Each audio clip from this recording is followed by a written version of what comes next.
All right. What is up, good lifers? Welcome to another episode of the Good Life Property Management Podcast. Your host here, Steve Welty. And I got a very special guest with me today. It's David Cuthbert. He's the CEO of Wine to Water. He was introduced to me by a friend of mine, a good friend, Eric Huxley. And man, I've been really excited to meet with him. And he's got a really cool kind of story. And he's aligned with Wine to Water, which is a charity making a big impact on, making sure people have clean drinking water around the world. So, David, what's up, man? Hey, Steve, how's it going, man? It's first and foremost, a great pleasure to see you as always, and thanks a lot for having me on. I'm looking forward to an awesome chat. Things are going well here. Good, man. Awesome. Well, I was we were talking a little bit before the call how I met up with Eric today. So Eric's a good friend of mine back from middle school. Like 25 years, I think, honestly. And he introduced me to you, and it was funny. I told you I went surfing with him on Monday, and we'd probably been 5, 6, maybe even longer years since we've been surfing together. And um, when I got out of the water, my towel and my keys were gone. And this homeless person had taken it when we were out in the water.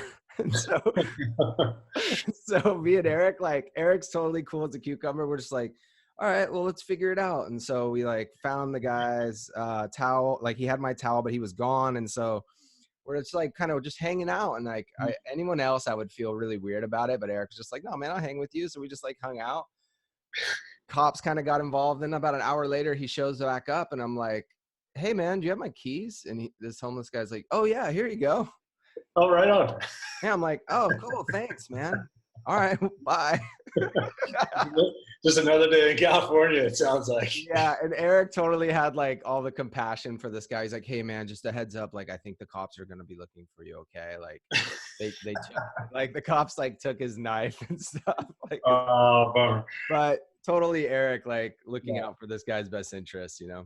Well, I think that's, one of the reasons you and I both love that guy and respect him so much is because he's always like that in every scenario, man. High level of compassion, thoughtfulness, and but just stays even throughout that entire process, man. He's fantastic. Yeah, and it was great meeting with him. I honestly, he caught me up on what's going on. He said he's running like 100-person kind of team for Samaritan's Purse out in Colombia. Yeah. And I was just so impressed, and it was so great being around him. And that's why I like spending time with you and other people where their focus is really on helping people, because it kind of changes my perspective a lot. And a lot of times I get caught in like the financial success and the going after the money, etc., or how do I improve myself or go after my dreams. And I feel like this energy around Eric and other people like you, where it's just it kind of helps shift my perspective. Yeah, well, thanks for saying that, man. I mean, that's very flattering, and to think people kind of see that is a bit overwhelming. But I tell you, that's going back to Eric Huxley. For those of you that don't know him out there, and I'm sure all of you, he is the kind of guy though that you find a few of those people in your life where you just look at those folks and you're like, man, I just really admire that spirit of selflessness about them, and the way that they've made their life about helping other people. And I've just benefited from being around those kinds of people, Eric, not the least of which Eric and others. But it's just such a cool example to see people walking it out that way too. So pretty cool. Thanks, man. Right. For sure. Now, like in the business context, even Hmm. I've been thinking a lot about leadership and like what's the thing keeping someone from getting to like the next stage of whatever they're trying to do. And my theory is that it's usually us. It's like who we are as people or how we're showing up as leaders. Yeah. And compassion and things like appreciation, empathy, things like that, I think are really big on leading, being able to lead a team, especially to get towards a goal that you're shooting for. I know you're big into leading teams, and that's one of your like superpowers, I would say. Like, what have you learned about leadership over your career, and maybe even tell us a little bit about like where you come from and where, you know, what you're doing today. Yeah, thanks, man. I mean, it's such a huge question because I feel like, quite frankly, I'm 40. I'm going to be 45 years old here in a couple weeks. So I went to the Naval Academy in Annapolis. So I guess I'd have to say my formal training around the subject started there. Mm, Certainly, obviously, we actually took leadership classes, and so um, I was exposed to it at a relatively young age, as far as it being a formal education as much as a practice, if you will. And I say all that because I've learned so much, and the thing is, I think this is a continuum. I really believe, just if I've done anything, I guess, right in this realm, is just constantly sought out the learning. And I feel like I'm still learning. And this is it's such a discipline that just really doesn't ever end. I mean, we have to continue to evolve. And I'll back up a little bit on your question, but I would say, on this point specifically, leadership today is even so much dramatically different than it was 25 years ago when I started on this journey. And good, right? We're having way different conversations today about inclusion and diversity and awareness and all of and globalization and cultural sensitivity. mm-hmm. Honestly, 25, it wasn't that long ago, but 25 years ago, these conversations just were not as prevalent as maybe they should have been, one. But today they are carrying the day. Like, these are the conversations that we as leaders also have to be having today. So, as much as we ever think we have figured leadership out, we haven't. It's continuously evolving. The audience, the stakeholders, everything is continuously changing and evolving. And I guess, like, going to the point of your question, that's what I would say I've learned, is that it's such a dynamic field. It's not a static field. But to give you a little bit more of my background, after I left Navy, I went into Navy Special Operations for nearly a decade and led essentially bomb squads for the Navy for 10 years, and traveled around the world and did that for a long time. Spent a lot of time in the Middle East and Africa in the early 2000s, as you can probably imagine, and just learned a lot about, in that field, execution of a mission, how to go from point A to point B with set amount of resources and accomplish a job. And it was, a very, very unique and specific experience that way. Went into corporate America after that, joined a startup company in 2006 in technology, and helped lead that company for almost 9 years, and really fought through sort of the tech startup competitive phase and learned business at a very high level then. And through that experience, learned what it was like to compete and how to apply leadership to that kind of field and space, and continue to grow a team through that. But where it became more involved, I think, on a leadership scale, is like, it wasn't just about the success of the technology. It also, what also really mattered at a very high level, was the culture of the organization we were building throughout that process. And that those two things together, the success of the technology and the culture, both held equal weight. And I felt like at any point in time, if we were too far down the path in one side or the other of that equation, we were out of balance. And then I joined what I would call my third career, which is this global nonprofit. I joined it almost 5 years to the day. So coming up on my fifth anniversary here. Happy anniversary. So yeah, it was pretty cool to look back on the last 5 years. And it's been great to journey this sort of experience and this kind of culture, and applying the leadership that I have here. So it's kind of interesting. If you were to look at sort of my technology experience versus my nonprofit experience, you could argue the technology experience was a little bit out of balance because the success of the technology was the priority. The culture that supported that may be secondary. In the nonprofit space, you could argue a bit that the culture was a bit of the priority, and maybe initially speaking, the lack of the professional execution or that part being the secondary portion. Mhm. Um, I don't. To me, it has to be equal, and I think like in both sort of experiences as a leader, that's what I've been trying to do is balance the organization around performance and all the culturally important things that we need to also be fostering along the way. And I do think as leaders, that's the challenge that we all have to navigate is providing the environment that those things can be equally successful. And as leaders, we set the platform that they are equally as important. Mm. And I think that's our responsibility in a lot of ways. So yeah, I think over my 3 careers, military, for-profit, technology, now nonprofit, I would say that those things, um, that's a big lesson I've learned throughout. Yeah. I'm really glad you brought that up because I think culture can be, everyone has preconceived notions. It can be a squishy word. It can be something Yeah, like people think, oh, whatever. That's, I know some people that don't even like the word, call it other words, yeah, so yeah, exactly.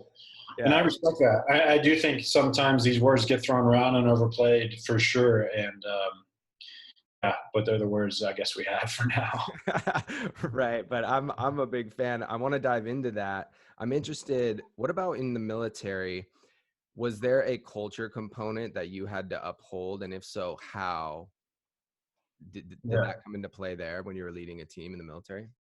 100%. So the thing about, leadership, organizational leadership and culture versus execution, the thing is, when it comes down to it, there's the execution of the mission that is obviously, it has to happen in any organization. And, when I was in the Navy, it was disarming bombs. When I was in technology, it was selling and servicing technology. And nonprofit in this particular organization, it's the delivery of clean water. So there's the thing that we do, right? Mhm. But to be solely focused on that is so narrow minded, if you will, because the reality is it's teams of people that do those things. And if we become so focused on just the mission itself but don't foster the right team environment, culture, whatever we want to call it, I believe you're essentially building a house of cards. And I don't think when the goings get really tough, you'll have much to stand on.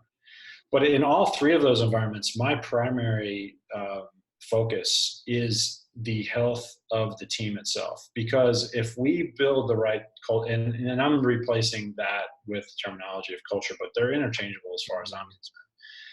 If we focus on the team environment and building the right team, and the right culture, if you will, we will execute our jobs at a very high level. I firmly believe that is the eventual outcome with the right training and focus and so forth and so on. And so in the military, yes, culture was an incredibly important thing.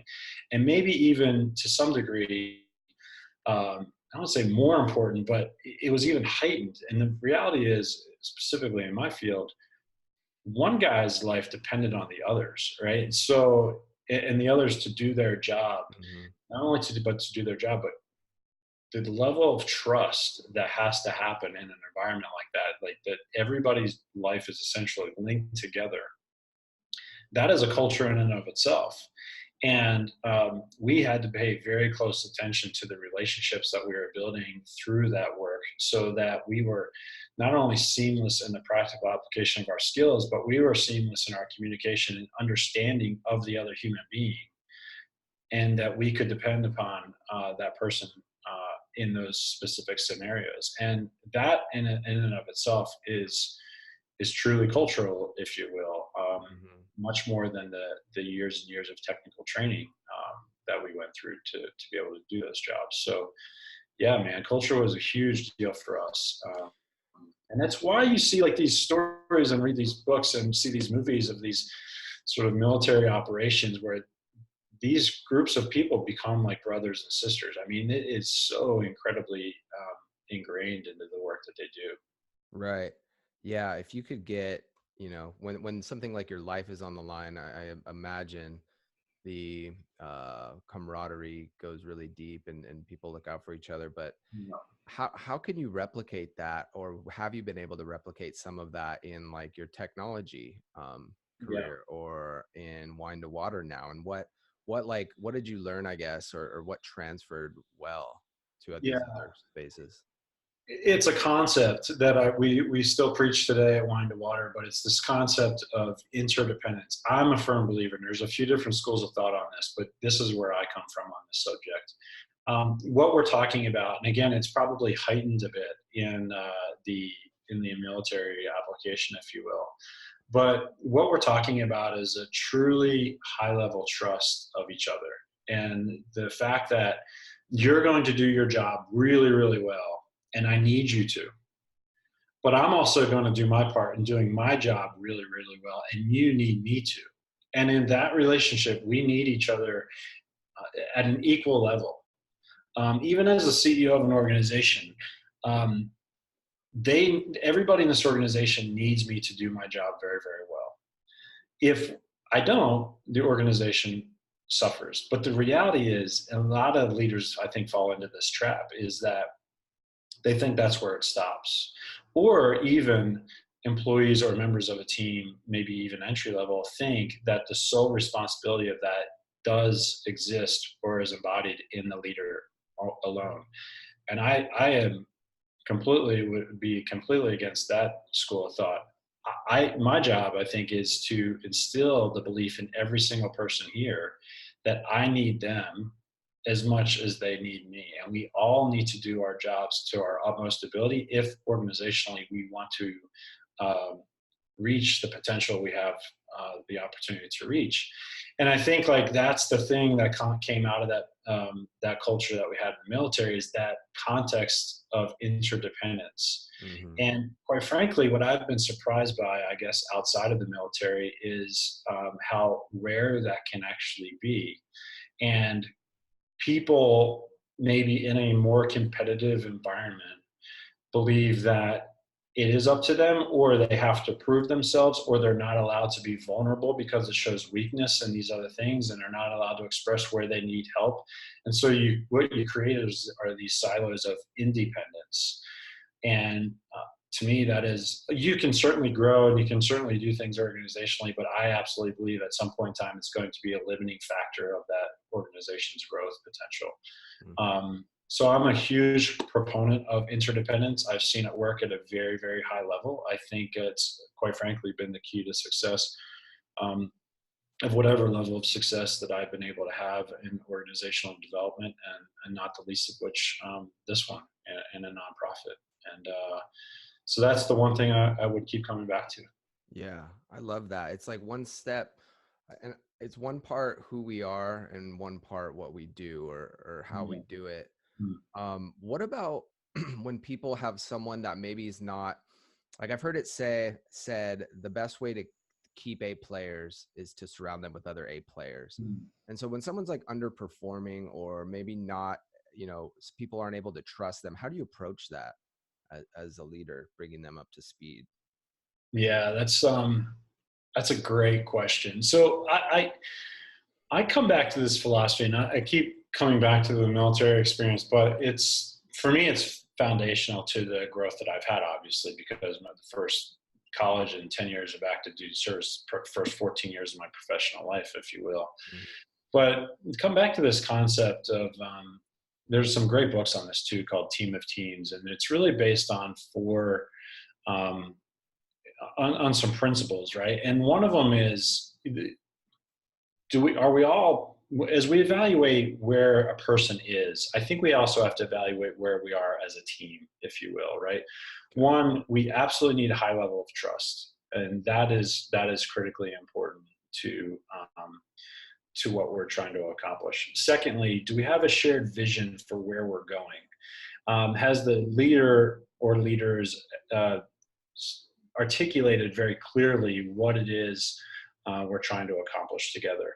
The third thing is, does everybody on the team have the same basic knowledge or the same access to information or learning? Does everybody really have access to the same facts that we can all then make collective decisions on? And then the last piece is, are people empowered or given the authority to do their jobs well? And so, if in the very specific thing that you talked about, Mhm. hey, this person doesn't seem to be sort of on the same page or doesn't seem to be doing as much or doing as well as maybe others, I would come back to that short matrix, right? Is there a breakdown of trust with that person? Like, what's going on there? Does that person really understand where we're going? Do they have access to the same information or the information that is important to them to do their job? And then have we empowered them and helped them to believe even that they can accomplish these things? And I think that gives you at least a bit of a practical lens to look through when you try to look at the subtleties of a person's performance and why are they not performing at a certain level. And have found in 90% of the situations where that was the case, where there was somebody sort of that needed extra attention, I think by going through sort of that logic tree, if you will, I Mhm. found like, oh, there it is. Like been a breakdown of trust because of this, or that person doesn't have access to the same information that I have access to. And normally we can figure out the the the things or the thing or things that are becoming the limiting factor to that person's performance. And I think focusing on those areas has been really helpful for me in understanding where people are professionally and how we're doing as a team and how to sort of rectify some of those situations over the years. Man, that that's great. I'm thinking back to a recent issue I had, and I'm like, yep, they really didn't have that. That was that was Yeah, struggling. We didn't give yeah, them, excuse me, the right access to information. So, yeah. And as leaders, what's interesting about that, Steve, is that a lot of times we think it's that person that's off the rails, and they're like, "Why aren't they performing?" And then come to find out, it's probably an indictment of our own leadership. Like we haven't done that. We haven't spent the time to build trust in them, right. or And as much as we want to project, I think a lot of times it helps us become better as leaders and as a team to address them at that level. And yeah, it's been a helpful process for me. So building trust is, I totally resonate with that. I think it's paramount, and I think that's probably why it's even number one. Is there anything tactical, or like, yeah, there's like there's like the quarterly team retreat or the monthly team hang, or the just being open and vulnerable, creating a culture where it's okay to say when you don't know something or when you're struggling, etc., and that kind of probably starts at the top. But anything else come to mind about how to engender a culture of trust between people? Yeah, great question, because we're throwing around big terms, right? And at the end of the day, it's like, how do I do that? Yeah. So the reality is, it's everything you just said, and even that much more. The thing why it's first, and why it's the foundation to everything else that you want to do. I mean, you can still do things. Obviously, you can still accomplish things, but what we're talking about is teamwork and culture. To me, at a different level, taking that next step and really, really then putting ourselves in a position to again reach the potential of the organization or of the team or even the individual. Um, and trust is that thing that cannot be hacked. Like we all want these formulas to, well, these are the 3 ways or the 5 ways to build trust. And to me, there's no getting around it. It's showing up every single day as a leader. We'll put this in the context of the leader, being consistent every single day so that people can trust what they see in you, what they hear you say. You're not changing message, you're not changing behavior, you're not changing reaction to some things that are maybe more in crisis mode versus the mundane. Like we're bringing the same presence every day to all that stuff at the right level, um, consistently. And I think that's really, really important to building trust. But then beyond that, when it's just day-to-day stuff, it is availability, it is vulnerability, and it's willing to have um, a personal conversation as much as it is willing to have a professional conversation. Obviously, we have to balance our time and all that stuff, and that's really important. Um, but when you do that consistently, day to day, week to week, month to month, year to year, that trust level continues to build and grow. And what I think leaders will find, it becomes the foundation of their organization. And at the end of the day, I would hope that if you asked a leader what you're really trying to build, I think most leaders would say that. I want to build a team of people who trust one another, who like working together. Mm. Maybe they don't hang out on Friday nights together. It's not important. But when we're in the office, when we're cranking it out, man, yeah, we got each other's backs, and I know where I can count on people, and I think that that is a really cool and beautiful thing. Yeah. I started rereading the book How to Win Friends and Influence Hmm. People. That's a That great one. that one's such a classic Yeah, because I feel like I almost didn't crack it back open because I don't know, maybe ego in me or something was like, oh no, I think I'm pretty, I'm a pretty solid leader. I've got mostly figured out. The first like 3 chapters yeah, blew me away again because it talks about you can't make people do work. You got to make them want to do the work. You know what mhm, I mean? And you don't do that by like criticizing or complaining or and then appreciation. It has a chapter on appreciation where mhm. like how often are you actually being appreciative of the work that's being done? Yeah, And just these like little hacks with human character traits that I think are just so important that go a long way to building a high performance team like I call it. mhm. It's just really interesting. Any other books come to mind? You gave us that one, Team of Teams. Yeah, Team of Teams is a great one. It's written by Stanley McChrystal. I mean, I love the book that you're referring to, and I for around here we even take that, I think, a step further. We talk a lot about, we get to do the work that we're doing. Like, this is a real privilege and opportunity for us to be able to do this. And I actually think that can be applied to any field. Um, we get to bring our best work product to the surface. And I don't, I just don't take that lightly. And I hope that we're building a team that has that perspective. Like, this is a real opportunity.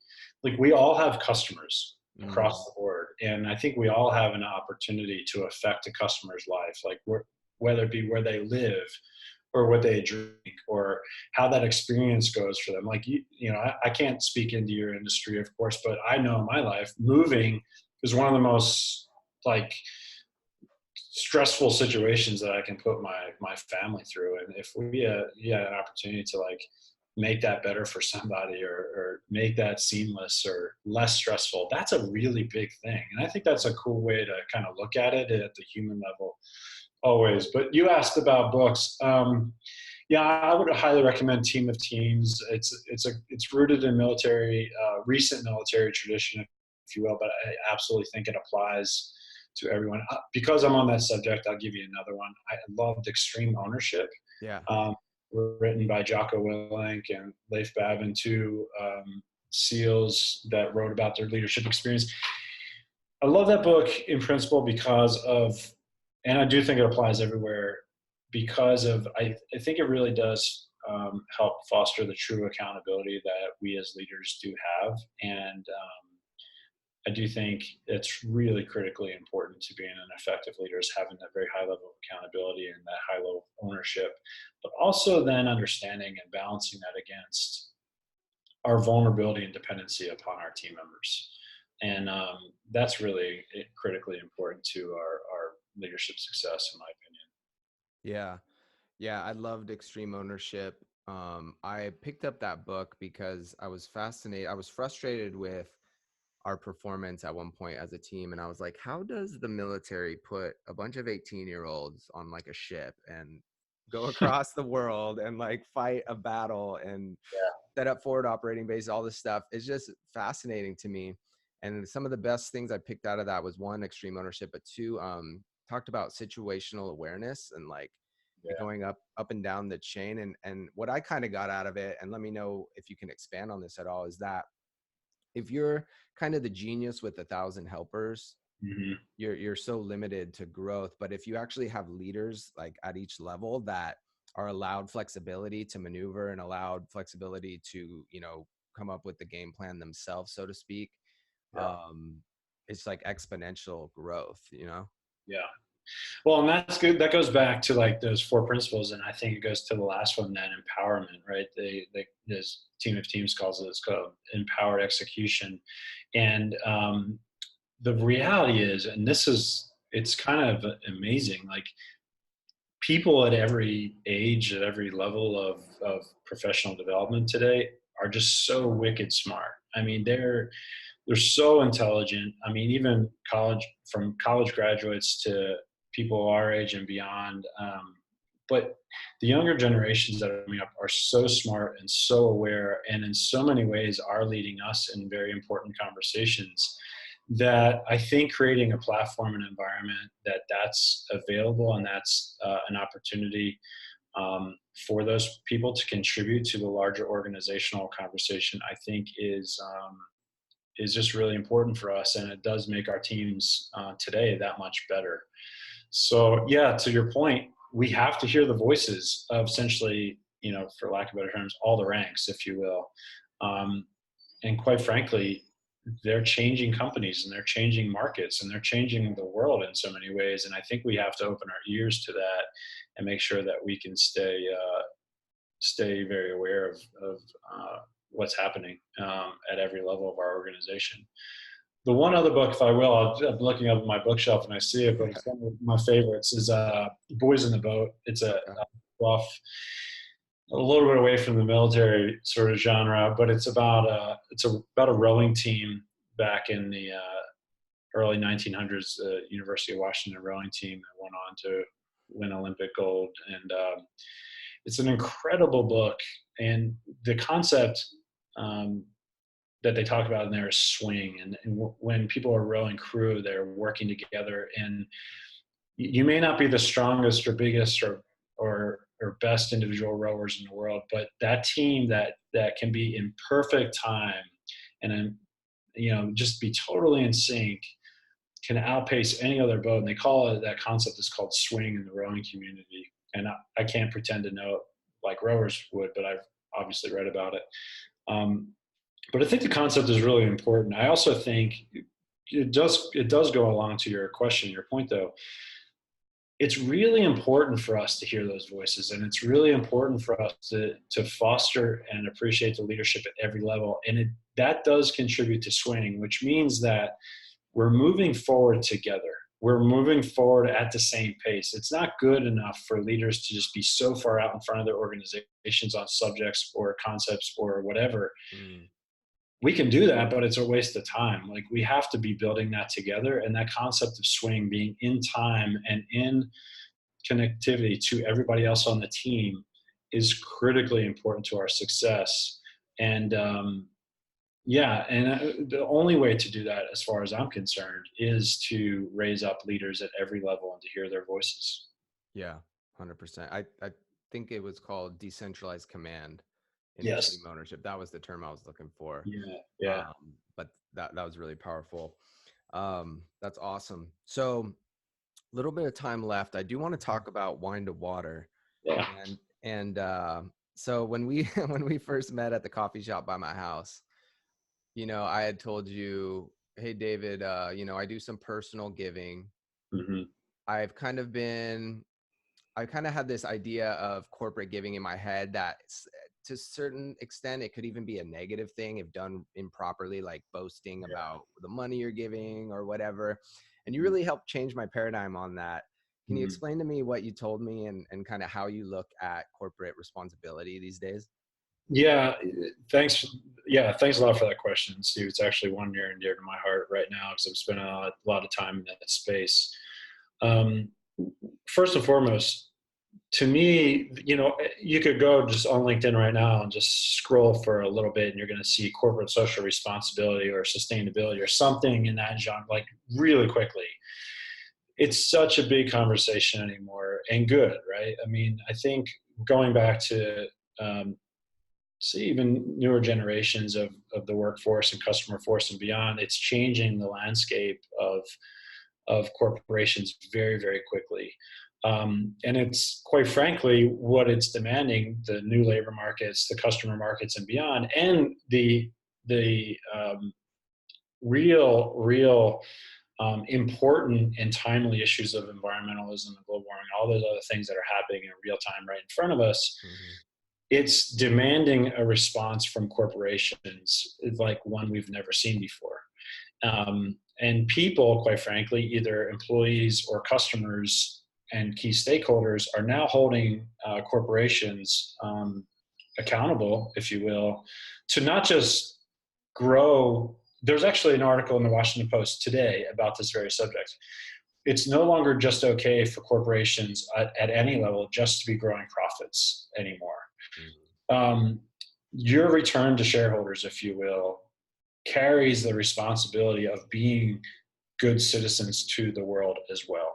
And that, to me, is as equally important anymore to any organization's ambitions as ever before. And to the point of your question, how do we talk about that? What is okay for us to bring to light, say for your organization or for any others? In my personal opinion, I think it is critically important and right and good for an organization to say, hey, we are a part of the bigger global conversation. We do care that we are affecting positive change in the world, and it is right and good to share that story.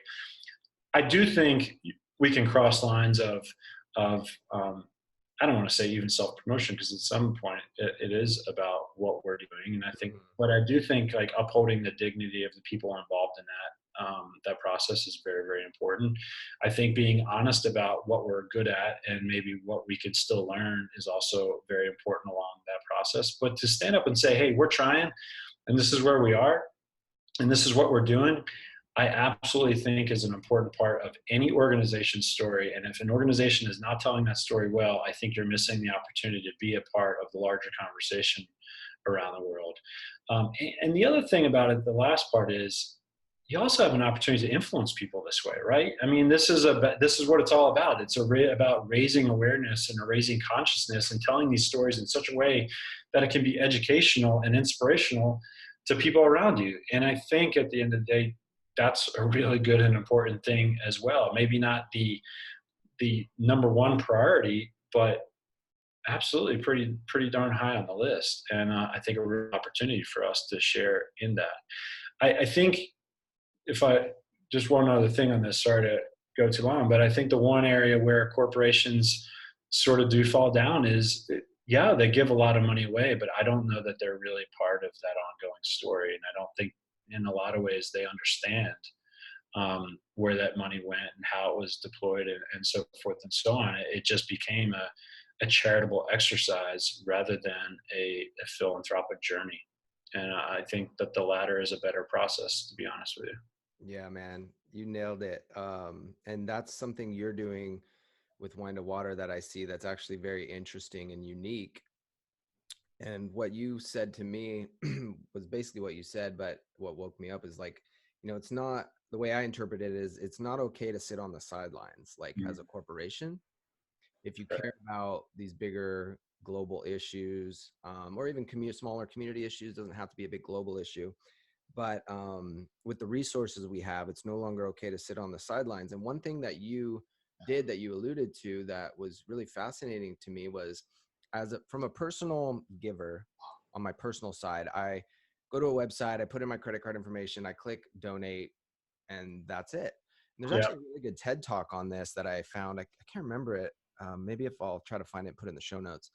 But it talked about how that does nothing to boost like happiness, or I guess like the giver, that the giver needs to feel actually connected to the giving and know what's going to happen. So one thing that you laid out with Wine to Water really well was that we want you to be part of this story, so to speak. We want you to come visit if you can, like the sites. We want you to have marketing collateral that you can update like your clients with and say, this is what the impact is doing. So like, and I'm Good Life's partnered with Wine to Water, and we really feel like a partnership there, and that we are becoming part of the story, which is a lot more inspiring than just like, oh, that's once a year we got to go build this house, and then we like never hear from anyone again, you know? Yeah, and the reality is, it's your story. Like it, yeah. Wine to Water has a staff that's helping implement these solutions and doing these things, but the reality is, like, by itself, Wine to Water is completely powerless. Only in connectivity to Good Life and to others and to supporters and to in are we able to do any of this work. And you own, as far as I'm concerned, you own as much story as anybody on staff here. So, I think that that is a bridge that we have to cross and be more intentional about, because that's the reality of it. And I think once we join sort of that conversation together and both understand that, I think that's where we make really positive and sustainable change.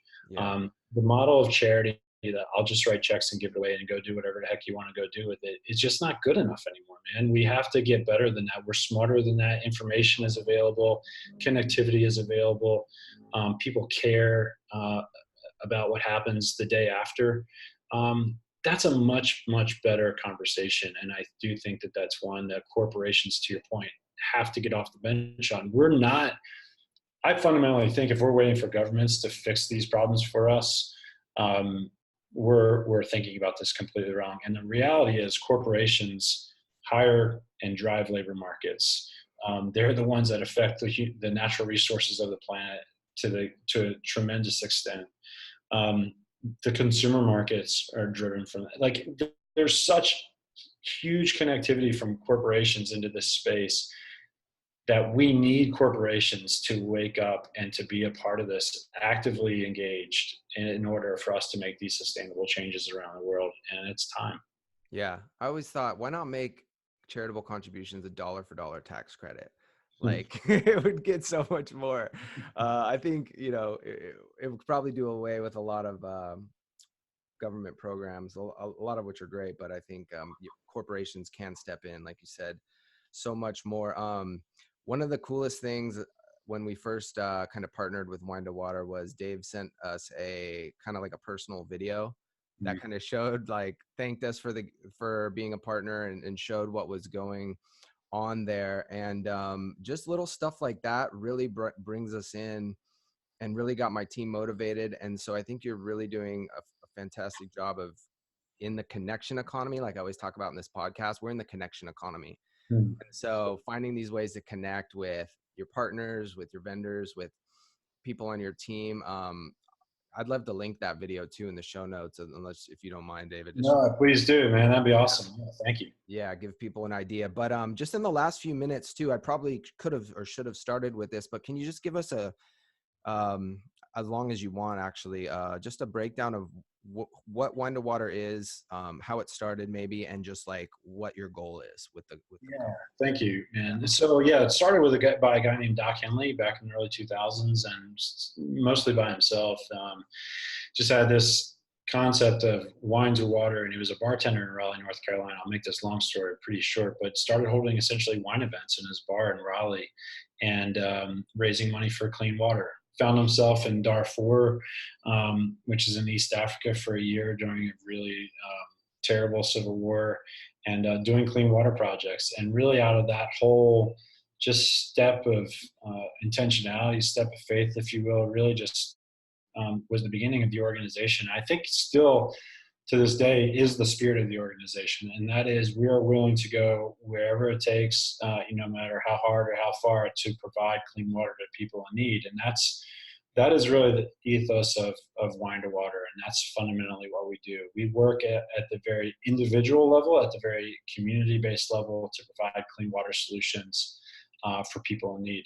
And the way that we approach that is, we don't hand out bottles of water, we don't hand out water, but what we try to do is implement solutions that this generation of people will benefit from. But not only that, the generation that will come behind them will also benefit from. So in some areas that, depending on where we're working, that means different things to different areas. But in some areas, that is a full infrastructure of water, sanitation, hygiene programs. spring cap-offs, water piping, well stands, sanitation services, latrines, and so forth and so on, filters in the house. We cover the full gamut of water and sanitation and hygiene. Outside of our headquarters where I am right now in Boone, North Carolina, which is up in the mountains of North Carolina, we also have offices in Bogota, Colombia. We have a ceramic water filter factory in the Dominican Republic. We have another ceramic water filter factory in Tanzania in East Africa, and then an office that does holistic wash implementation programs out of Kathmandu, Nepal. And we work throughout Nepal. And then we work in about probably 7 to 10 other countries at any given time through our partnerships with other water organizations. So yeah, that's what we do, man.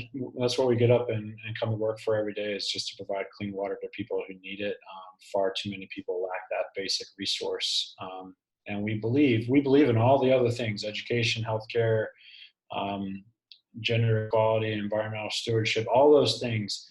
At the very basic element of all that, in our opinion, is clean water. If you have access to clean water, all that stuff becomes possible. Without access to clean water, all of those other things become much more challenged. So our goal and intent is to really enter at that basic level and really give people a boost up in their life wherever they are. Awesome. Man, David, it's been a great episode. So what I'm coming away with is the fact that you equally value culture and team prosperity, team building, team growth as much as execution is very eye-opening. That's Absolutely. very exciting to me.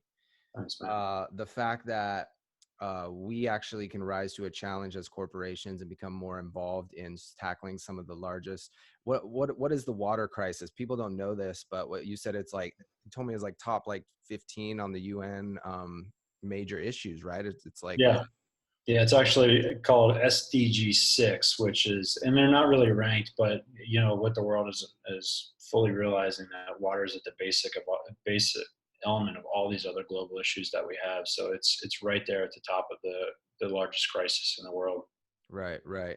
So that we can actually do something. And then if you can partner with someone like David and Wine to Water, or other nonprofits that are not just doing good in the world, but also really looking for partnerships, they can become, because a lot of times we're like, okay, well, how am I going to do this event or this charitable event? Or it's like the Yeah. who, not how concept. David and Wine to Water is really this like who, this awesome charity and nonprofit that they already know how to go out and do all this stuff in the world, and they know how to keep our company connected with marketing resources and check-ins and different events, to where it's like it's a great partnership, because you don't always get that with nonprofits. And I think that's something that's daunting and held me back from a long time. Was like, I was like, well, if I do this, I want to do it right, and I have to figure out how to do this, and you help solve a lot of those challenges. So from an Mhm. outsider's perspective, that's something I get a lot of value, besides just the good that you guys are doing in the world. So well done on Thanks,